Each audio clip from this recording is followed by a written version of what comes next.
নকশালবাড়িতে জমি মাফিয়ার দৌরাত্ম্য। জমি বিক্রি করতে নদীর বুকে ফেলা হয়েছে বড় বড় পাইপ, তৈরি করা হয়েছে বেআইনি কালভার্ট, আর এই নিয়ে পদক্ষেপের আশ্বাস ভূমি ও ভূমি রাজস্ব আধিকারিকের।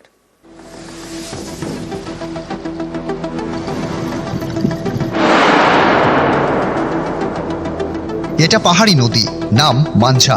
এই নদীর বুকে তৈরি করা হয়েছে কালভার্ট।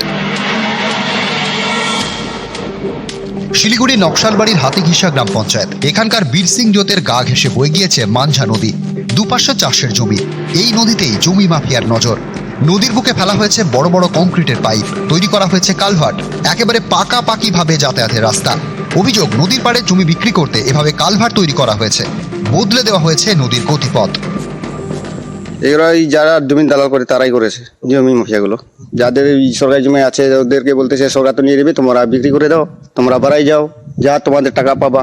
এই তো মাঝে নদীর উপরে অনলিগাল ব্রিজ করছে, চাষের জমিগুলো বন্ধ হয়ে যাবে।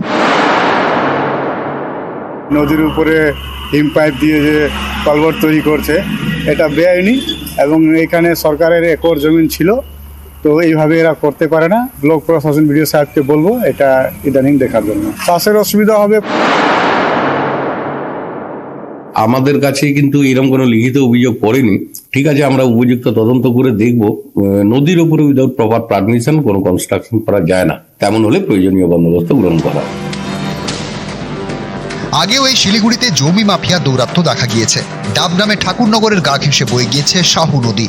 এই নদীর গতিপথ বদলে দিয়ে লোহার ব্রিজ তৈরি করা হয়।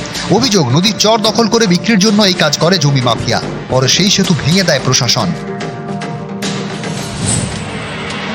খড়িবাড়িতে আবার সেচ নালার উপর তৈরি করা হয় কালভার্ট, এখানেও জমি বিক্রির জন্য কালভার্ট তৈরি করা হয়। অভিযোগ পেয়ে সেটা ভেঙে দেয় প্রশাসন। এবার হাতিঘিসায় নদীর বুকে কালভার্ট।